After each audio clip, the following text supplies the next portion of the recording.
யோவான் எழுதின சுவிசேஷம் 15ஆம் அதிகாரம் 1-2 ஆகிய வசனங்களை வாசிக்கலாம்.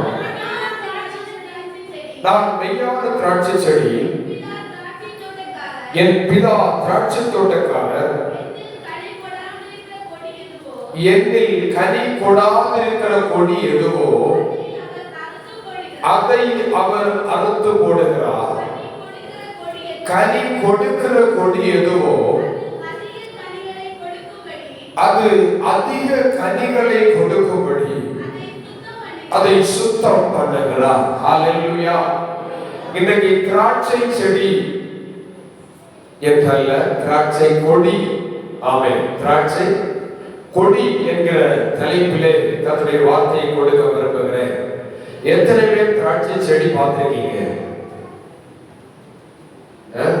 கொஞ்சம் கை தூக்குவோம். உங்களுக்கு பார்க்கலன்னா உங்களுக்கு காட்டி தரலாம். இன்னைக்கு பிரைஸ் தி லார்ட். ஹல்லேலூயா. ஆமென். பார்க்காதவர்கள் நீங்க இந்த கூட்டம் முடிச்சதுக்கு அப்புறம் ஆமென், அந்த சர்ச் மிஷன் வீட்டின் முன்னால செடி நிக்குது. ஆமென். அதிலே காய் இருக்கிறது. தொடாதீங்க, பார்த்து விட்டு போங்க. ஹல்லேலூயா. ஸ்தோத்திரம். இப்போ கேக்குற திராட்சை செடி பார்த்திருக்கீங்க? திராட்சை செடியில் காய் வருமா? திராட்சை கொடியில் காய் வருமா? கொடியில். Price the Lord. தெரியாதவர்கள் அதையும் பார்த்துக் கொள்ளுங்கள். ஹல்லேலூயா. கர்த்தருடைய பரிசுத்த நாமம் மகிமைப்படட்டும். ஆமென். இந்த திராட்சை செடி யார் என்று இங்கே வாசித்தோம். ஆண்டவராய் இயேசு கிறிஸ்து சொல்லுகிறார், நான் மெய்யான திராட்சை செடி. இயேசு தன்னை குறித்து சொல்லுகிறார், நான் மெய்யான திராட்சை செடி. திராட்சை தோட்டக்காரர் யாரு? பிதா. தெளிவாய் புரிந்து கொள்ளுங்கள். திராட்சை செடி இயேசு, திராட்சை தோட்டக்காரர் பிதா. அப்படியானால் அதிலே இருக்கிற கொடி யாரை குறிக்கிறது? தேவ பிள்ளைகளாகிய நம்மை குறிக்கிறது. Praise the lord. ஹல்லேலூயா. இப்போ ஒரு கேள்வி, பலன் கொடுப்பது செடி கொடுக்க வேண்டுமா? இல்லை. ஸ்தோத்திரம். ஆமென். அந்த தோட்டக்காரர் பலன் கொடுக்க வேண்டுமா? இல்லை. கொடியாகிய நாம் பலன் கொடுக்க வேண்டுமா? கொடியாகிய நாம், விசுவாசிகளாகிய நாம் பலன் கொடுக்கிறவர்களாய் காணப்பட வேண்டும்.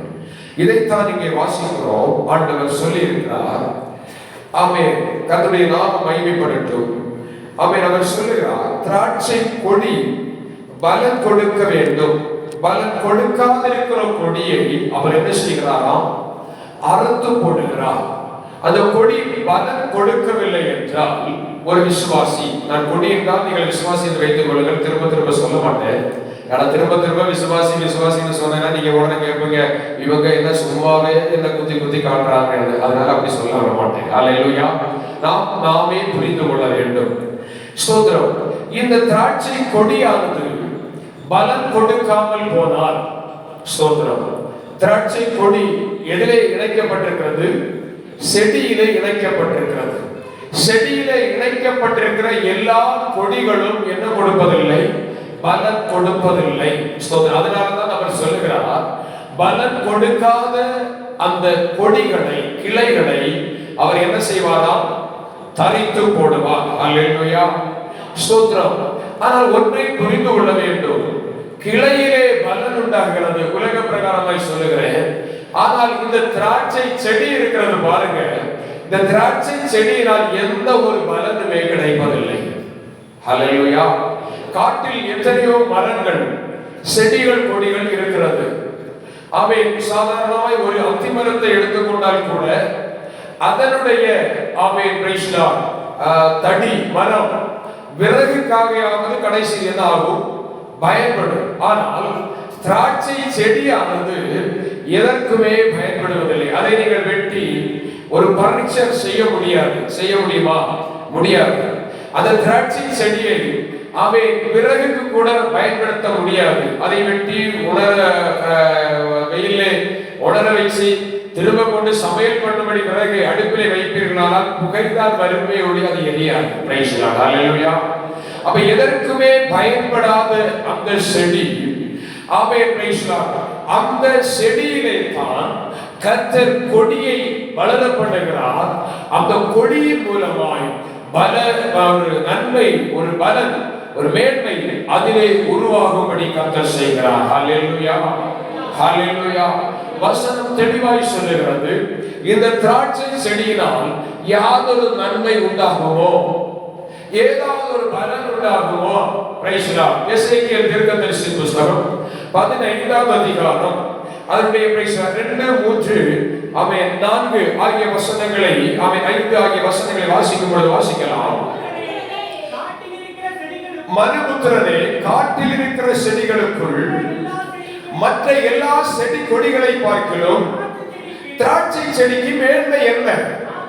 யாதொரு வேலை செய்ய அதிலே ஒரு கட்டை எடுக்கப்படுமோ, யாதொரு தட்டுமுட்டை தூக்கி வைக்கும்படி ஒரு முளையை அதனால் செய்வார்களோ, இதோ அது அக்கினிக்கு இரையாக எறியப்படும், அதன் 2 முனைகளையும் அக்கினி எரித்து போடும், அது நடுத்துண்டு வெந்து போகும், அது எந்த வேலைக்கும் உதவாது.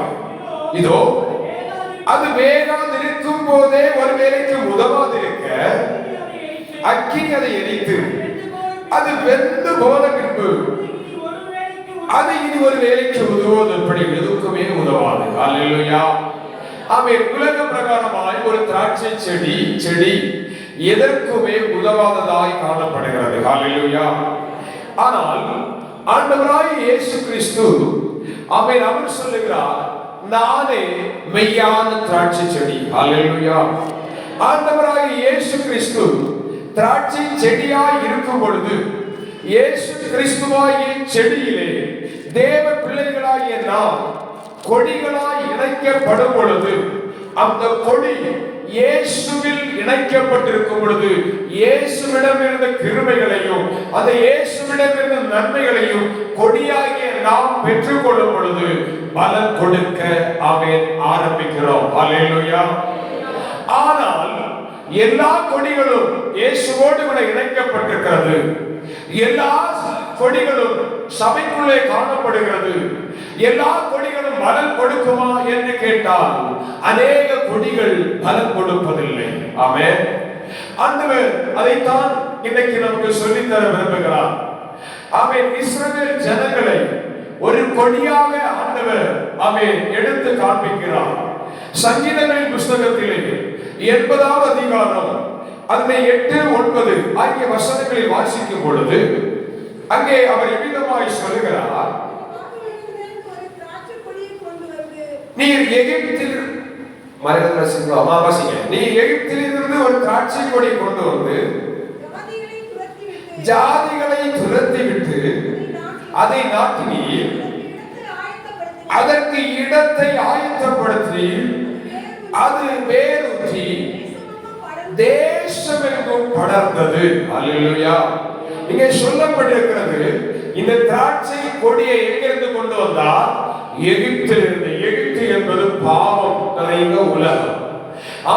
பாவம் என்கிற உளையான சேற்றிலே ஒரு கொடிய சூழ்நிலையிலே மனுஷர்களால் உதறி தள்ளப்பட்டு ஒன்றுக்கும் உதவாதவர்களாய் தள்ளப்பட்டு பிசாசு நம்மை ஆட்கொண்டு நம்மை அடிமைப்படுத்தி அவனுக்காக ஜனங்களை பயன்படுத்தி கொண்டிருந்த அந்த நேரத்தில் கர்த்தர் இறங்கி வந்து எகிப்து என்கிற பாவத்தில் இருந்து அந்த உளையான சேற்றிலிருந்து ஆண்டவர் தம்முடைய சனமாக தனக்கு பலன் கொடுக்கும்படி ஒரு கொடியாக தேவ பிள்ளைகளாகிய நம் ஒவ்வொருவரையும் கூட்டி சேர்த்து சபைக்குள்ளே கொண்டு வந்து கொடியோடு செடியோடு இணைத்து வைத்திருக்கிறார். அல்லேலூயா. அவருடைய ஆசை என்ன? இந்த கொடியாகிய இந்த சனம் என்னோடு கூட இணைக்கப்பட்டிருக்க வேண்டும். என்னோடு இணைக்கப்பட்ட இந்த கொடிகள் அதிக பலனை கொடுக்க வேண்டும். ஆமென். ஸ்தோத்திரம். இதுதான் ஆண்டவராகிய இயேசு கிறிஸ்துவுடைய மன விருப்பம். இதை சபை புரிந்து கொள்ள வேண்டும். தேவ பிள்ளைகள் ஒவ்வொருவரும் தெளிவாய் இந்த காரியத்தை புரிந்து கொள்ள வேண்டும். ஏதோ வாரத்தில் ஒரு நாள் கடந்து வந்து கூட்டத்தோடு கூட்டம் உட்கார்ந்து போவதற்காக அல்ல, ஆண்டவர் விரும்புகிறார், எனக்கு ஒரு ஜனம் உண்டு, அவர்கள் எனக்கு கனி கொடுப்பார்கள். அல்லேலூயா. என் ஜனங்கள் நான் அளிக்கும் நன்மையினால் திருப்தியாக வேண்டும் என்று ஆசைப்படுகிற தேவன், அவரோடு இணைக்கப்பட்ட அந்த கொடி அதிக பலனை கொடுக்கும்படியாய் ஆண்டவர் அதில் ஆசைப்படுகிறார், கனியை விரும்புகிறார். அப்படி கனியை விரும்புகிற ஆண்டவர் அந்த கொடியை எகிப்திலிருந்து கொண்டு வந்து சபை என்கிற தோட்டத்திலே சும்மா நடவில்லை. அந்த கொடிகளுக்கு செய்ய வேண்டிய அத்தனை காரியங்களையும் ஆண்டவர் நேர்த்தியாய் செம்மையாய் அதை செய்து வைத்திருக்கிறார். அல்லேலூயா. இந்த கொடி அவை தேவ பிள்ளைகளை நம்மை சபைக்குள்ளே கொண்டு வந்து வைப்பதற்கு முன்பாக கர்த்தரின் இடத்திலே சில காரியங்களை தோட்டத்திலே செய்து வைத்திருக்கிறார்.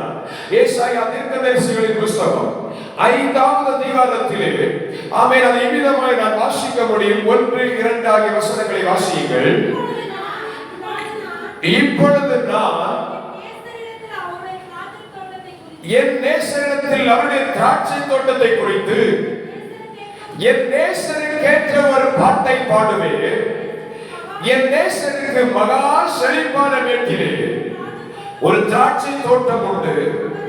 அவர் அதை வேலி அடைத்து அதில் உள்ள கற்களை பொறுக்கி அதிலே நற்குல திராட்சை செடிகளை நட்டு அதன் நடுவிலே ஒரு கோபுரத்தை கட்டி அதில் ஆலையையும் உண்டு பண்ணி அது நல்ல திராட்சை பழங்களை தரும் என்று காத்திருந்தார். அதுவோ கசப்பான பழங்களை தந்தது. ஹல்லேலூயா. ஆண்டவர் கொண்டு வந்த நாட்டின தேவன் எதற்கு ஆசைப்படுகிறார்? நல்ல கனி உருவாக வேண்டும். நான் பறித்து புசிக்கும்படி ஒரு அருமையான ருசியுள்ள ஒரு கனி எனக்கு கிடைக்க வேண்டும். நான் பறித்து புசித்து திருப்தி அடையும்படி ருசியுள்ள பழம் எனக்கு வேண்டும். ஆண்டவரை தான் விரும்பி அந்த பாவத்திலே உழன்று கொண்டிருந்த நம்மை, அவை உளையான சேற்றிலே அமுங்கி கிடந்த நம்மை என் ஆண்டவர் சேர்த்து கொண்டார், இழுத்து கொண்டார். அதை இழுத்துக் கொள்வதற்கு முன்பாக நம்மை சேர்த்துக் கொள்ளும்படி தன் ஜீவனையே ஊற்றினார். ஹல்லேலூயா. தன்னையே ஜீவபலியாக ஒப்புக் கொடுத்து, தன்னையே பாதபலியாக ஒப்புக் கொடுத்து, சிலுவையில் தன்னை அறையும்படி அர்ப்பணித்து, தன்னை சரீரத்தில் இருக்கிற ரத்தம் முழுவதையும் உலகத்திலே பூமியிலே வடியவிட்டு ஜீவனை கொடுத்து ஆண்டவர் நம்மை சேர்த்துக் கொண்டிருக்கிறார். ஒரே ஒரு எதிர்பார்ப்பு, இந்த செடி, இந்த கொடி நல்ல பழத்தை தர வேண்டும். ஹல்லேலூயா. நிலத்தை அது அவர் என்ன செய்கிறார்? நன்றாக அதை கிளைக்கிறார் தெரியும் என்று நினைக்கிறேன். அதை பண்படுத்துகிறார். அதை நன்றாய் பண்படுத்தி அந்த மண்ணிலே காணப்பட்ட அத்தனை விதமான கற்கள், பலவிதமான கற்கள், கூழாங்கற்கள், கடுமையான கற்கள், கருப்பாறைகள்,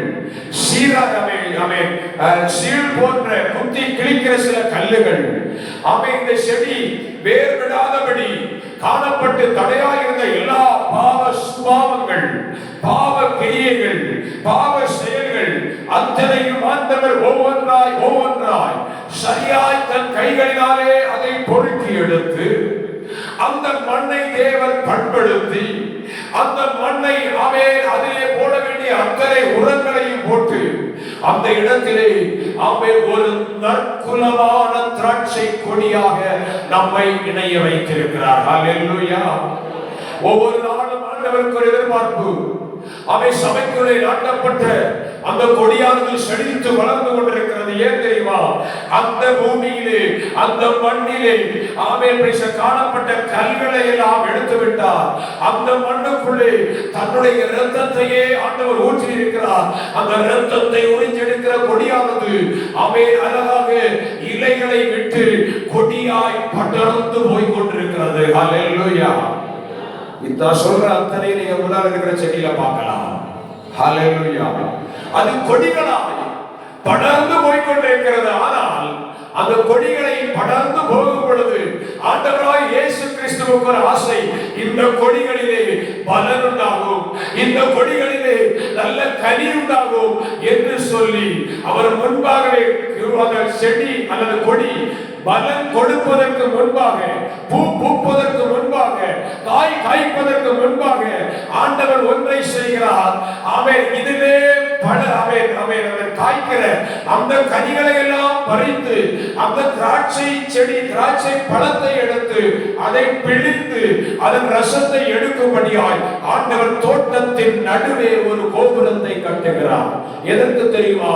திராட்சை பழங்களை இடித்து பிழிந்து அதனுடைய ரசத்தை தான் எடுத்து புசிக்க வேண்டும் என்பதற்காக ஆலையிடும்படி. ஆலையிடும்படி என்றால் அவன் இப்படி சொல்லுகிறேன், எப்படி தேங்காயை அதை உடைத்து காய வைத்து அதன் பிறகு செக்கிலே போட்டு ஆட்டும் பொழுது எண்ணெய் வருகிறதோ, அப்படியே திராட்சை பழங்களை ஆலையிலே கொண்டு போட்டு அதை அரைத்து அதில் உள்ள ரசத்தை எடுத்து ஆண்டவர் புசிக்கும்படியாய் கோபுரத்தை கட்டி அது நடுவே ஒரு ஆலையையும் வைத்து விட்டார். ஹல்லேலூயா.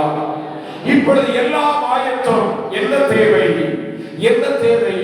Price Lord. பணம் தேவை, கனி தேவை. கனி கொடுக்க வேண்டியது யார்? ஒவ்வொரு விசுவாசியும், ஒவ்வொரு தேவ பிள்ளையும் செடிகளை இணைக்கப்பட்ட அத்தனை கொடிகளாய் இருக்கிற ஒவ்வொரு கொடிகளும் அதிலே கொத்து கொத்தாய் அவை காய்களை காய்த்து பழுத்த நல்ல பழங்களாய் கொடுக்க வேண்டும். அந்த பழத்தை பறித்து ஆண்டவர் இந்த ஆலையிலே போட்டு அதன் ரசத்தை புசிக்கும்படி அதை குடிக்கும்படி ஆண்டவர் ஆசையாய் காத்திருந்தார். ஆனால் அவருடைய எதிர்பார்ப்புகள் எல்லாம் வீணாய் போய்விட்டது. வாசித்த வேத பகுதி விவிதமாய் சொல்லுகிறது, அது நல்ல திராட்சை பழங்களை தரும் என்று காத்திருந்தேன், ஆனால் அதுவோ கசப்பான பழங்களை தந்தது. ஹல்லேலூயா. கேட்கிற தேவ பிள்ளைகளே, இன்றைக்கு நம்முடைய ஜீவியம் எப்படி இருக்கிறது? ஆண்டவர் நம்மை ஆசீர்வதித்திருக்கிறார். ஆண்டவர் நமக்கு சில கிருபைகளை தந்திருக்கிறார். நல்ல ஜெபிக்கக்கூடிய சூழ்நிலைகளை தந்திருக்கிறார். நல்ல பாடக்கூடிய தாளந்துகளை தந்திருக்கிறார். கர்த்தருக்காய் பயன்படுகிற நல்ல சூழ்நிலைகளை தந்திருக்கிறார். எத்தனை பேர் தேவன் எதிர்பார்க்கிற அந்த நல்ல கனிகளை கொடுக்கும்படி செயல்படுகிறோம்? நம்ம எத்தனை பேரிடத்தில் ருசியுள்ள கனி காணப்படுகிறது? எத்தனை பேரிடத்தில் கசப்பான கனிகள் காணப்படுகிறது?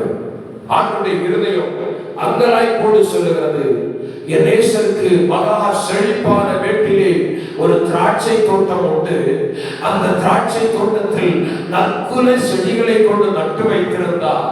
அது அழகான நல்ல ருசியுள்ள கனிகளை தரும் என்று காத்திருந்தேன்.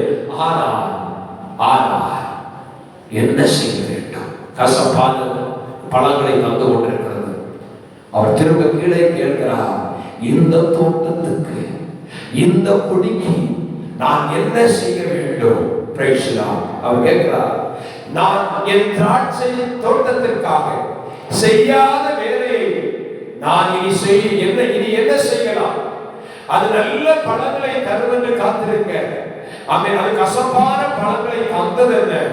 ஆமென். ஒன்று செய்கிறேன், இந்த தோட்டம் நான் ஆசைப்பட்ட நல்ல கனியை தராதபடியினால், இந்த செடி இந்த கொடி நான் ஆசைப்பட்ட நல்ல கனியை தராதபடியினால், இந்த தோட்டத்திலே சுற்றிலும் போடப்பட்டிருக்கிற வேதியை தகர்ப்பேன் என்று ஆண்டவர் முடிக்கப்பட்டிருக்கிறார். ஹல்லேலூயா, ஹல்லேலூயா. தேவ பிள்ளையே, ஆண்டவர் ஏதோ நம்முடைய திறமையினால் இந்த இடத்துல கொண்டு வரல. அவரை சுழைத்திருக்கிறது. எனக்கு ஒரு ஜனம், இந்த ஒன்றை மட்டுமே ஆண்டவர் எதிர்பார்க்கிறார். எனக்கு ஒரு ஜனம் உண்டு, அவர்கள் என்னை துதித்துக் கொண்டிருப்பார்கள். ஹல்லேலூயா. எத்தனை பேர் கர்த்தரை துதித்துக் கொண்டிருக்கிறோம்?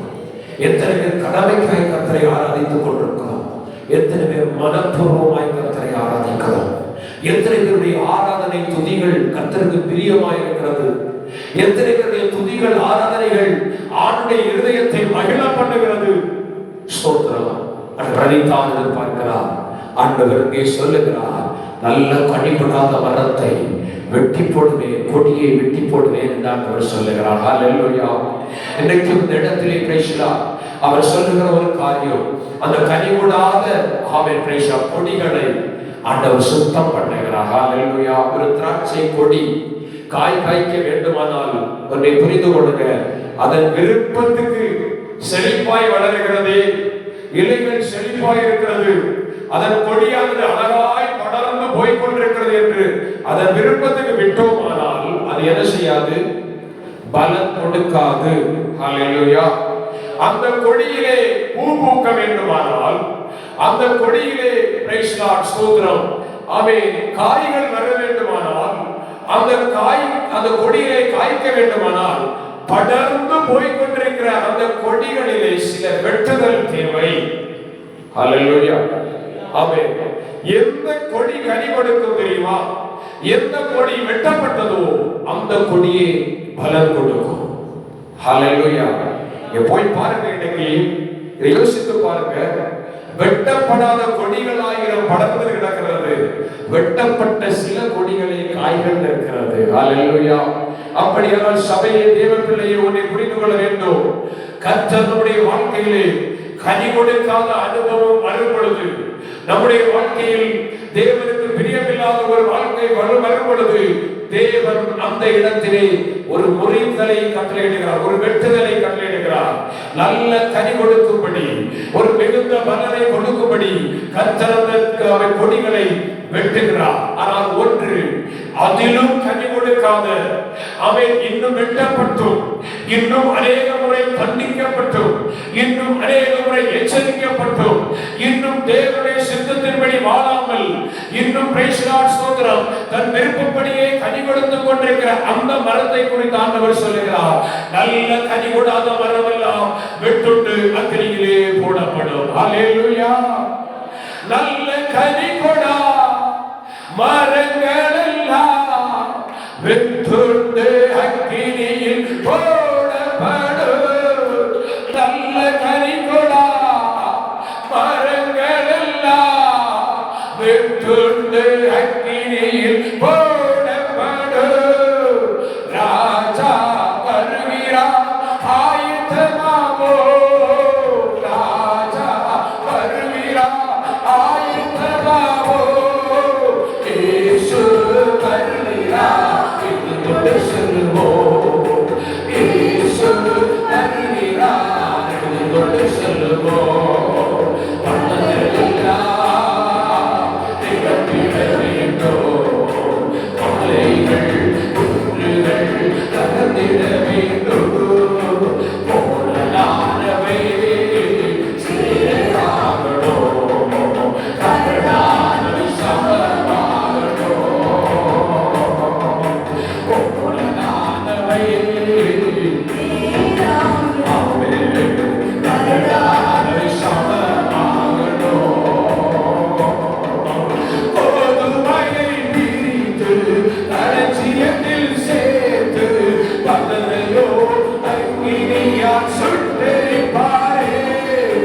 கோதுமையை பிரித்து களஞ்சியத்தில் சேர்த்து பதரையோ அக்கினியில் சுட்டெரிப்பாரே. ராஜா வருகிறார், ஆயத்தமாவோ.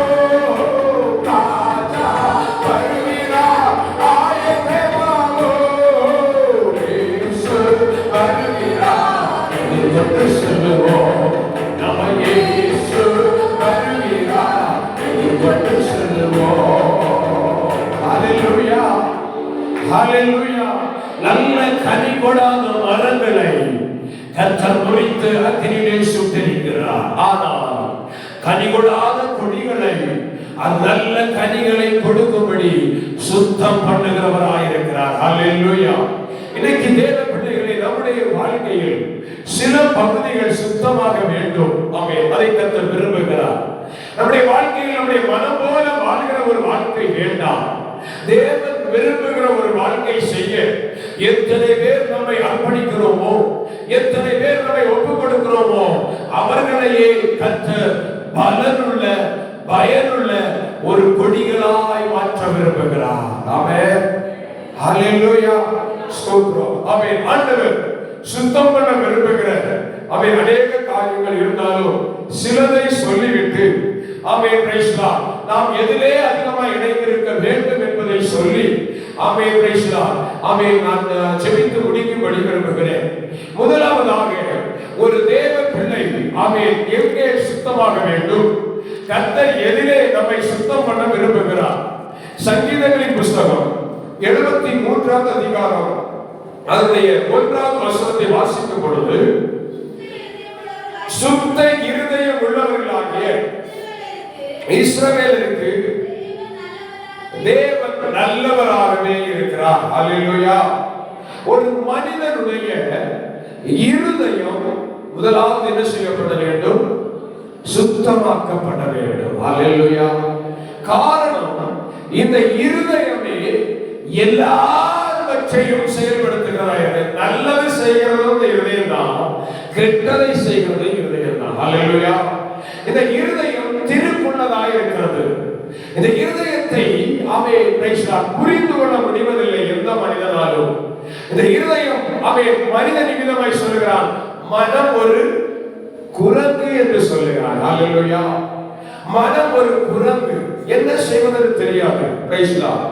ஒரு நேரத்தில் நல்லதை செய்து கொண்டிருக்கும், திடீரென்று பார்த்தால் தீயதை செய்து கொண்டிருக்கும். ஒரு நேரத்தில் நல்லதை பேசும், சில நேரத்தில் திடீரென்று பொல்லாதவைகளை பிணைக்கிறதா இருக்கிறது. அப்படினால் கர்த்தர் முதலாவது அந்த இருதயத்தை சுத்தம் பண்ண விரும்புகிறார். ஏன்? அந்த இருதயத்துக்குள்ளே தான் சகல விதமான கசப்புகளும், சகல விதமான பகைகளும், சகல விதமான விரோதங்களும், சகல விதமான வைராக்கியங்களும் இந்த இருதயத்துக்குள்ளே காணப்படுகிறது. ஆனபடியினால் கர்த்தர் முதலாவது இந்த இருதயத்தையே சுத்தம் பண்ண விரும்புகிறார். அல்லேலூயா. ஸ்தோத்திரம். உங்களுடைய இருதயம் எனக்கு தெரியாது. ஆமென். என்னுடைய இருதயம் எப்படிப்பட்டது என்பது உங்களுக்கு தெரியாது. அல்லேலூயா. ஸ்தோத்திரம். அதைத்தான் ஆமென் வசனம் விதமாய் சொல்லுகிறது. மனிதர்களை குறித்து அல்லது கிறிஸ்தவர்களை குறித்து இல்ல அல்லது ஆவிக்குரியவர்களை குறித்து விதமாய் சொல்லப்படுகிறது. ஒரு மனிதனை குறித்து விதமாய் சொல்லப்பட்டிருக்கிறது. அந்த மனிதன் ஆமென் ஆட்டு தோலை போர்த்தின ஓநாய்கள் என்று சொல்லப்பட்டிருக்கிறது. ஹல்லேலூயா. எல்லாரையும் குறிப்பிட்டு அல்ல, அவன் இருதயத்திற்குள்ளே பலவிதமான கசப்புகள், பலவிதமான வைராக்கியங்கள், தீய எண்ணங்களை வைத்திருக்கிற ஒரு மனிதனை ஆமென் ஸ்தோத்திரம் ஆண்டவர் ஆமென் வசனம் விதமாய் சொல்லுகிறது. ஆட்டு தோலை பேர் போர்த்தின ஓநாய்களாய் இருக்கிறார்கள். வெளியிலே பார்த்தால் ஆமென் ஆட்டுக்குட்டி மிக சாதுவாய் இருக்கிறது. வெளியே பார்த்தால் ஆமென் அருமையான அழகான ஓடி சாடி விளையாடுகிற ஆட்டுக்குட்டி. ஆனால் அந்த ஆட்டுக்குட்டியை தோலை கிழித்து பார்த்தால் அதற்குள்ளே ஆமென் பீறி கிழிக்கிற ஆமென் அநேக இருதயங்களை காயப்படுத்துகிற, அநேக உள்ளங்களை ஆமென் கிழித்து வேதனைப்படுத்துகிற, துன்பப்படுத்துகிற, ஆமென் அழித்து போடுகிற ஓநாயின் சுபாவங்கள் அநேக இருதயங்களுக்குள்ளே காணப்படுகிறது. அல்லேலூயா. ஆண்டவர் அதைத்தான் சொல்லுகிறார். முதலாவது ஆமென் ஸ்தோத்திரம் இருதயம் சுத்தமாக்கப்பட வேண்டும். அல்லேலூயா. ஆமென். ஆதியாகமத்தின் புத்தகத்திலே வாசிக்கும் பொழுது இந்த சுத்தத்தை குறித்து சொல்லப்படும் பொழுது யாக்கோபு என்கிற மனிதன் ஒரு விஷயம் தன் வீட்டாரை குறித்து வீட்டாரிடத்தில் விதமாய் சொல்லுகிறார், நீங்கள் உங்களை சுத்தம் பண்ணி கொள்ளுங்கள். அல்லேலூயா.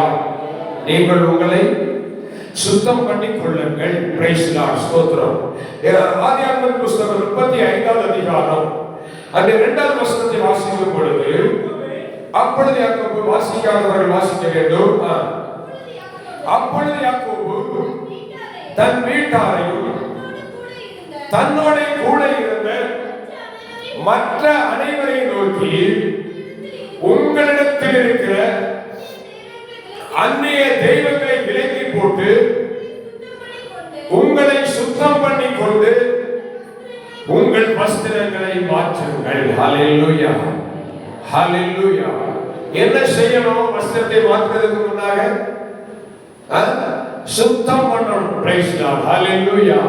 ஒரு தேவ பிள்ளைகள் அல்லது உலக பொதுவாகவே சொல்லுகிறேன், ஒரு மனிதன் ஒரு நல்ல வஸ்திரத்தை ஒரு கல்யாண வீட்டுக்கு ஒரு விருந்து வீட்டுக்கு பொழுது புதிய வஸ்திரத்தை எடுத்து உடுத்துவார்கள். அதை உடுத்துவதற்கு முன்பாக என்ன செய்வார்கள்? தங்களை ஆமென் ஹalleluya உங்களை பார்த்தா ஸ்தோத்திரம் ஹalleluya நாங்க குளிக்கவும் மாட்டோம், நாங்க சுத்தம் பண்ணவும் மாட்டோம், காலையில எழுப்போம், பீரோயை திறப்போம், பட்டு தசாரியை எடுப்போம், எடுத்து உடுத்திக்காக போயிட்டே இருப்பாங்கன்னு சொல்ற மாதிரி தோணுது எனக்கு. ஹalleluya என்ன செய்வோம் பிரைஸ் லார்ட் கேக்குறீங்களே பிரைஸ் லார்ட். ஒரு வஸ்திரத்தை மாற்றும் பொழுது சரீரத்தை என்ன செய்கிறோம்? சுத்தம் பண்ணுகிறோம் பிரைஸ் லார்ட். ஆமென். அதைத்தான் அவர் இங்கே சொல்கிறார். வஸ்திரங்களை மாற்றுவதற்கு முன்பாக ஆமென் தன் வீட்டாரை குறித்து சொல்கிறார். உங்கள் அனைவரிடத்தில் இருக்கிற உங்களுடைய அந்நிய தெய்வங்களை என்ன பண்ணிருங்க? அந்நிய தெய்வங்களை என்ன பண்ணுங்க? விலக்கி போடுங்கள். அந்நிய தெய்வங்கள் என்பது என்ன? அவை ஏற்கனவே சொல்லிக் கொடுத்திருக்கிற முரட்டாட்டம் பண்ணுதல், கீழ்ப்படியாமை, தேவனுக்கு பிரியமில்லாத காரியங்கள் நம்மிடத்தில் இருக்குமானால் அவைகள் அத்தனையும் நம்முடைய தேவன் வாசம் பண்ணுகிற இருதயமாகிய அந்த வீட்டை விட்டு அப்புறப்படுத்த வேண்டும். ஹalleluya ஹalleluya. ஆண்டவரே இதெல்லாம் ஒரு பக்கத்துல இருக்கட்டும் ஆண்டவரே, இருதயத்துல ஒரு பக்கத்துல உங்களுக்கு ஒரு செயல் போட்டு தாரேன், வந்து உட்கார்ந்துடுங்கன்னு சொன்னா இயேசு அங்கே வாசம் பண்ண மாட்டார். ஹalleluya. அவர் பரிசுத்தமானவர், அவர் பரிசுத்தத்தை விரும்புகிற கர்த்தர், அவர் சுத்தத்தை அதிகமாய் விரும்புகிற தேவன். அது அவர் இப்படி சொல்கிறேன், நம்முடைய உலக பிரகாரமான வீடுகளாக இருந்தாலும் சரி, எந்த வீடு சுத்தம் இல்லாமல் இருக்கிறதோ அந்த வீட்டில் சமாதானம் தங்கி இருப்பதில்லை. ஹalleluya. இது சாபம் அல்ல, நீங்களே உணர்ந்திருப்பீர்கள், நீங்களே அறிந்திருப்பீர்கள். ஒரு வீட்டுக்குள்ளே போகும் பொழுது அந்த வீட்டின் சூழ்நிலைகள், அந்த இடம் அழகாக அருமையாக இருக்குமானால், சுத்தமாக இருக்குமானால் பார்ப்பதற்கே சந்தோஷமாக இருக்கும். ஹalleluya ஹalleluya. ஆனால் சில வீடுகளில் அவை துணிகள் எல்லாம் ஆங்காங்கே எரியப்பட்டிருக்கும், பாத்திரங்கள் எல்லாம் கண்டமேனிக்கு கிடக்கும், பொருட்கள் எல்லாம் கண்ட இடங்கள்ல இருக்கும். அந்த இடத்தை பார்த்தாலே தோன்றும், எப்படா இந்த வீட்டில இருந்து வெளியே போயிடலாம். ஹalleluya.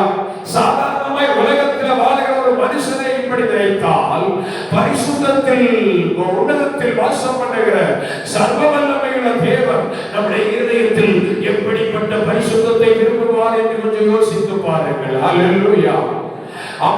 அவர் சொல்லியிருக்கிறார், நான் பரிசுத்தராய் இருக்கிறது போல நீங்களும் எனக்கேற்ற பரிசுத்தராய் இருங்கள். ஆமென் ஹalleluya. இயேசுவோடு இணைக்கப்பட்ட ஒரு கொடி, இயேசுவோடு இணைக்கப்பட்ட ஒரு கொடி ஒரு மிகுந்த பலனை கொடுக்க வேண்டுமானால் அது சுத்தம் செய்யப்பட வேண்டும், சுத்தம் பண்ணப்பட வேண்டும். ஹalleluya. இந்த வேளையிலே ஆண்டவர் இந்த காலை வேளையிலே சொல்கிறார், உன் இருதயத்தை சுத்தமாக்கிக் கொள். ஹalleluya ஸ்தோத்திரம். இரண்டாவதாக ஒரு தேவ பிள்ளையுடைய வாழ்க்கை, ஆமென் ஸ்தோத்திரம், இருதயம் சுத்தமாக வேண்டும். இரண்டாவதாக ஒரு தேவ பிள்ளை கர்த்தருக்கு கனி கொடுக்க வேண்டுமானால், நான் இப்ப சொன்னது போல அவன் வீடு சுத்தமாக இருக்க வேண்டும். யோசுவாவின் புத்தகம் 7ஆம் அதிகாரம் 21வது வசனத்தை வாசிக்கும் பொழுது, வாசியுங்கள். கொள்ளையிலே நேர்த்தியான ஒரு பாபிலோன சால்வையையும் 200 வெள்ளி சேக்கலையும் 50 சேக்கல் நிறையான ஒரு பொன்பாலத்தையும் நான் கண்டு அவைகளை இச்சித்து எடுத்துக்கொண்டேன். இதோ அவைகள் என் கூடாரத்தின் மத்தியில் பூமிக்குள் புதைத்திருக்கிறது என்று அவன் அதை அங்கே அறிக்கையாய் சொல்லுகிறான். ஹalleluya. ஒரு தேவ பிள்ளையுடைய வீடு சுத்தமாக்கப்பட வேண்டும். சாபங்கள், நான் இப்படி சொல்லுகிறேன், மற்றவர்களுடைய பொருட்களினால் நம்முடைய வீடு அலங்கரிக்கப்படக்கூடாது. ஸ்தோத்திரம். பிறர் பொருளை இச்சையாதிருப்பாயாக என்று ஆண்டவர் சொல்லி இருக்கிறார். ஆனால் இன்றைக்கு நம்முடைய வீடுகள் எவைகளினால் அலங்கரிக்கப்பட்டிருக்கிறது? ஆமென் பிரைஸ் லார்ட். மற்றவருடைய பொருளை வச்சித்து எடுத்து, மற்றவருடைய பொருளை இச்சித்து எடுத்து, மற்றவருடைய பொருளை திருடி எடுத்து, அதை கொண்டு வந்து நம்முடைய வீட்டை அலங்கரித்து கட்டி எழுப்புகிறோமானால் அந்த வீட்டு, ஆமென் பிரைஸ் லார்ட், அந்த வீட்டிலே நல்ல கனிகள் காணப்படாது, அந்த வீட்டுக்குள்ளே ஆசீர்வாதம் காணப்படாது, அந்த வீட்டுக்குள்ளே மகிழ்ச்சி காணப்படாது. வசனம் சொல்லுகிறது அந்த வீடு சாபத்தின் வீடாய் காணப்படுகிறது. ஹல்லேலூயா. அவன் சொல்லுகிற காரியங்கள் ஒருவேளை அவன் வேதனைப்படுத்துமானால் கொஞ்சம் புரிந்து கொள்ளுங்க தேவ பிள்ளையே. அவன் தேவன் உங்களை நேசிக்கிறார், அவர் உங்களை பண்படுத்த விரும்புகிறார், அவர் உங்களை சுத்தம் பண்ண விரும்புகிறார். எதற்காக தெரியுமா? நாம் ஒவ்வொருவரும் கர்த்தருக்காக நல்ல கனியை கொடுக்க வேண்டும் என்று விரும்புகிறார். நம்முடைய வீடுகளில் எத்தனையோ ஆண்டுகளாய் சில சாபங்களை போல சில வீடுகளிலே மரணம் சந்ததி சந்ததியாய் துரத்தி கொண்டு வருகிறது. எதினால்? ஸ்தோத்திரம். இங்கே சொல்லப்பட்டிருக்கிறது கொள்ளையிலே நேர்த்தியானது. அவன் அழகா சொல்றான் பாருங்க, கொள்ளையிலே நேர்த்தியானதை எடுத்து கொண்டு வந்தான். ஆண்டவர் சொல்லுகிறார், தேவ பிள்ளையே, இது உனக்கு சரிபடாது, இது உனக்கு தேவையில்லை. பவுல் சொல்லுகிறார், எல்லாவற்றையும் அனுபவிக்க எனக்கு அதிகாரம் உண்டு, எல்லாவற்றையும் அனுபவிக்க எனக்கு எனக்கு ஒரு பவர் கொடுக்கப்பட்டிருக்கிறது. ஆனால் எல்லாம் எனக்கு தகுதியாய் இராது, எல்லாம் எனக்கு தகுதியாய் இராது. இன்னைக்கு நாம் நம்மை பார்த்து சொல்லுகிறோம், பரவாயில்லை, இது எனக்கு நல்லா இருக்கும், பரவாயில்லை, இது எனக்கு அழகா இருக்கும், அழகா இருக்கும், நல்லா இருக்கும், என் வீட்டுக்கு அவன் இசைவா இருக்கும் என்று சொல்லி பிறருடைய பொருளை அபகரித்து வஞ்சித்து அதை எடுத்து கொண்டு வந்து வீட்டுக்குள்ளே வைத்துவிட்டு கர்த்தர் எனக்கு நன்மை செய்தார் என்று சொல்லிக் கொண்டிருப்பாயானால் வெளியே சொல்லலாம், கர்த்தரை ஆசீர்வதித்திருக்கிறார். ஆனால் கொஞ்சம் யோசித்துப்பார், உன்னுடைய வாழ்க்கையில் எத்தனையோ இடங்கள், துக்கங்கள், வேதனைகள், எத்தனையோ பகுதிகள், அவன் ஏமாற்றப்படுகிற நிலைமைகள், எத்தனையோ பகுதிகளிலே தோல்வி. ஆண்டவர் இந்த பகல் வேளையிலே உனக்கு சொல்லுகிறார், உன் வீட்டுக்குள்ளே சாபத்தீடானது ஒன்றும் அதில் காணப்படாதபடிக்கு அதை எடுத்து வெளியே போடு என்று ஆண்டவர் சொல்லுகிறார். ஹல்லேலூயா, ஹல்லேலூயா. ஸ்தோத்திரம். ஒரு வசனம் அடிக்கடி இந்த கடந்த 1-2 வாரங்களில் ஞாபகத்திலே வந்து கொண்டே இருக்கிறது. சங்கீதங்களின் புஸ்தகம் 144வது அதிகாரம் 14வது வசனம். ஒரு வீட்டுக்குள்ளே எப்படி காணப்பட வேண்டும், ஒரு வீடு எப்படிப்பட்ட வீடாய் காணப்பட வேண்டும் அங்கே சொல்லப்பட்டிருக்கிறது. எடுத்து வாசியுங்கள். எங்கள் எருதுகள் மனத்தவைகளாயிருக்கும், ஒரு வீட்டுக்குள்ளே சத்துரு உட்புகுதல் இருக்காது, சத்துரு குடியோடி போகுதலும் இராது என்று அங்கே சொல்லப்பட்டிருக்கிறது. எங்கள் வீதிகளில் கூக்குரலும் இல்லை. அமைதியாக இருக்க வேண்டிய வீடு, சந்தோஷமாக இருக்க வேண்டிய வீடு, மகிழ்ச்சியாக இருக்க வேண்டிய வீடு. இன்றைக்கு தேவ பிள்ளையே, கர்த்தர் நிச்சயம் உனக்கு சொல்லுகிற அந்த கூட்டத்திலே தேவனுக்கு பிரியமில்லாததொன்று உனக்குள்ளே ஒரு வீட்டுக்குள்ளே இருக்குமானால் நீ கர்த்தருக்காக கனி கொடுக்க முடியாது. ஹல்லேலூயா. ஸ்தோத்திரம். மூன்றாவதாக 1 தீமோத்தேயுவின் புஸ்தகம் 2வது அதிகாரம் 8வது வசனத்தை வாசிக்கும் பொழுது நாம் எதை சுத்தம் பண்ண வேண்டும்? வாசியுங்கள். அன்றியும் புருஷர்கள் இல்லாமல் பரிசுத்தமான கைகளை உயர்த்தி எல்லா இடங்களிலும் ஜெபம் பண்ண வேண்டும். ஹல்லேலூயா. அப்படியானால் ஒரு தேவ பிள்ளையுடைய கைகள் என்ன செய்யப்பட வேண்டும்? சுத்தமாக்கப்பட வேண்டும். ஹல்லேலூயா. ஸ்தோத்திரம். தேவ சமூகத்திலே நம்முடைய கைகள் ஆண்டவருக்கு முன்பாக உயர்த்தப்பட வேண்டுமானால் நம்முடைய கைகள் சுத்தம் உள்ளதாக இருக்க வேண்டும். மற்றவர்களிடத்தில் இன்னைக்கு அதிகமாய் நாம் செபிக்கிறோம். ஆண்டவரே, தேசத்திலே லஞ்சம், லாவண்யம், கைகூலி போன்ற காரியங்கள் ஒழிய வேண்டும். நம்மிடத்திலே காரியத்தை செய்கிறோம். ஆண்டவர் சொல்கிறார், நம்முடைய பரிசுத்தமான கைகளை உயர்த்தி செபிக்க வேண்டும். ஏன் தெரியுமா? ஒரு தெய்வ பிள்ளை நான் உங்களுக்கு காரியத்தை சொல்லித் தர போகிறேன். இந்த நாளிலே நம்முடைய வீடுகளில் காணப்படுகிற அத்தனை துன்பங்களும், வியாதிகள், பலவீனங்கள், பாடுகள் நீங்க எந்த மனுஷனை தேட வேண்டியதில்லை. மோசே இஸ்ரவேல் ஜனங்கள் அமலேக்கியரோடு யுத்தம் பண்ண போன பொழுது மலையின் மேலே ஏறிக்கொண்டு தன் 2 கைகளையும் வானத்துக்கு நேராக உயர்த்தி நின்றார் என்று வாசிக்கிறோம். அவர் தன்னுடைய கைகளை வானத்துக்கு நேராக உயர்த்தி வைத்த பொழுது இஸ்ரவேல் ஜனங்கள் மேற்கொண்டார்கள். கைகள் உயர்த்தப்பட்டிருந்த பொழுது ஜனங்கள் ஜெயம் பெற்றுக் கொண்டிருந்தார்கள். கொஞ்ச நேரத்தில் கை தளர்ந்து போனது. கை மெதுவாக கீழே இறங்க இறங்க இறங்க அமலேக்கியர்கள் மேற்கொள்ள ஆரம்பித்தார்கள். ஸ்தோத்திரம். புரிந்து கொள்ள வேண்டும் சபையே, நம்முடைய காரியங்களில் ஜெயம் எடுக்க வேண்டுமானால் ரொம்ப சிம்பிள். உங்க வீட்டுல உட்கார்ந்து கொண்டு முழங்கால நின்று கொண்டு 2 கைகளையும் வானத்துக்கு நேராக உயர்த்தி ஆண்டுடைய சமூகத்திலே ஜெபிப்பீர்களானால் நம்ம நினைத்துக் கொண்டிருப்போம், இந்த காரியத்தில் எனக்கு ஜெயமே கிடைக்காது, தோல்விதான் வரும் என்று நினைத்துக் கொண்டிருப்போம். உங்க 2 கைகளையும் உங்க வீட்டுல நீங்கள் அமர்ந்து உயர்த்தி ஜெபிப்பீர்களானால் கர்த்தர் நிச்சயம் ஜெயத்தை தர அவர் வல்லமையுள்ள தேவனாய் இருக்கிறார். ஹல்லேலூயா, ஹல்லேலூயா. வேற எந்த பரிகாரமும் செய்ய வேண்டிய அவசியம் இல்லை. கையை உயர்த்தி ஜெபிக்கும் பொழுது ஆண்டவர் ஒவ்வொன்றா சொல்லி தருவார்.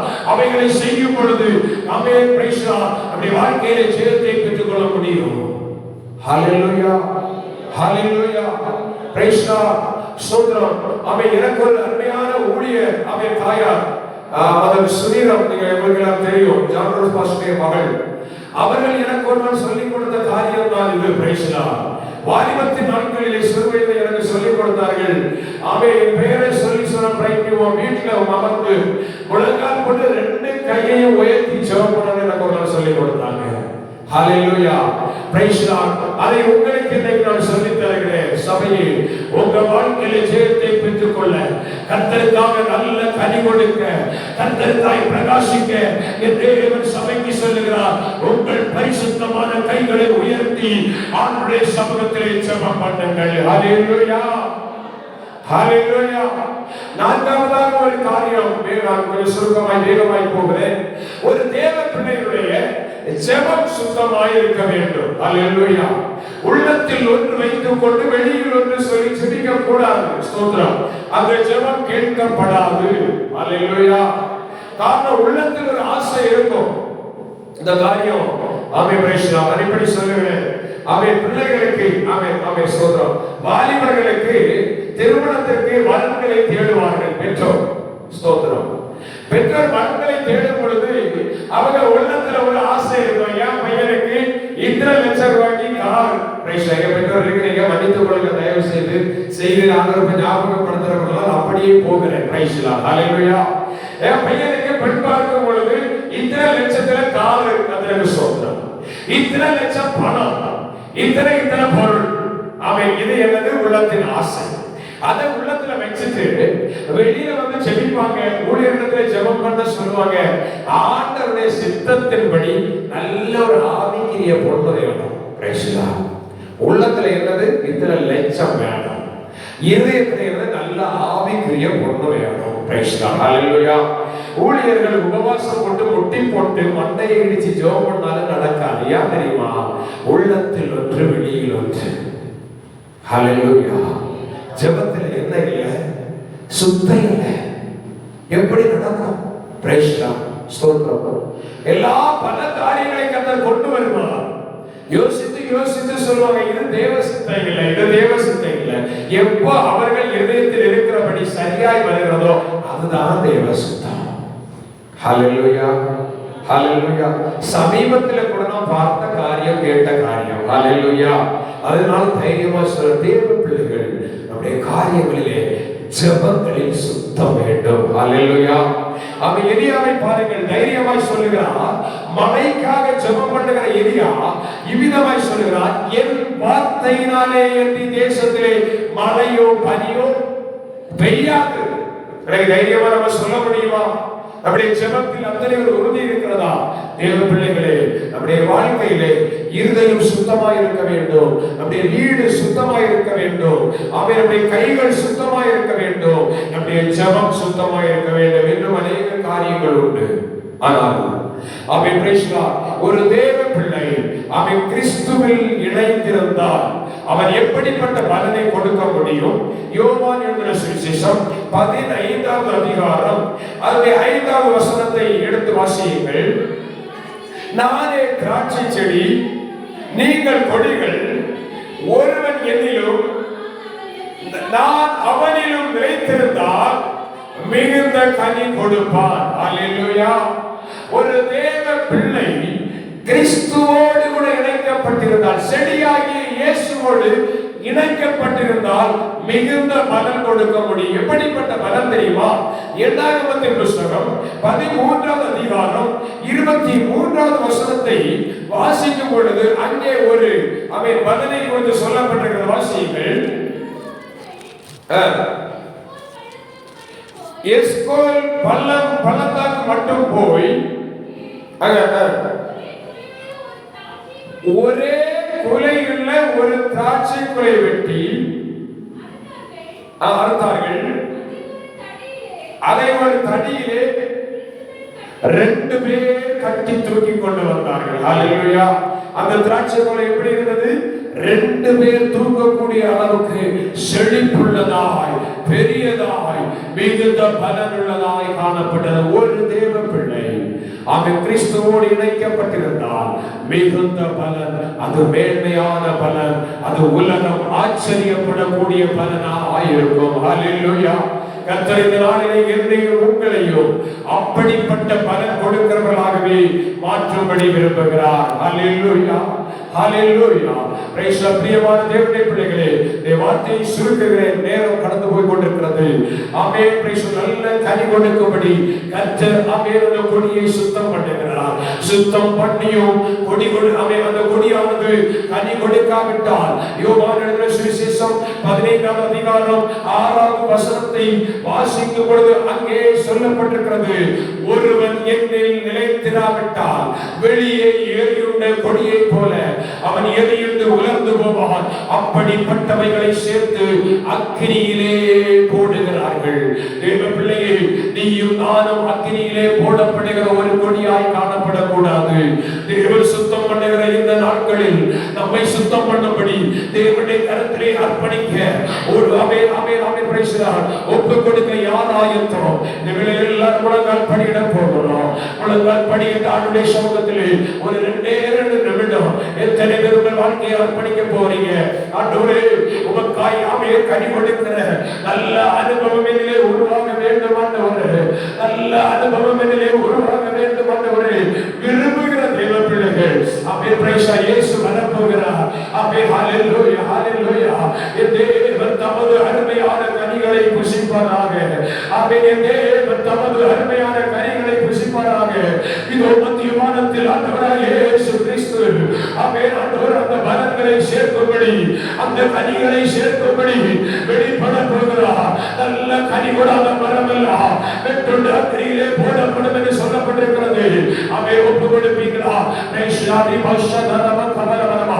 நல்ல கனி கொடா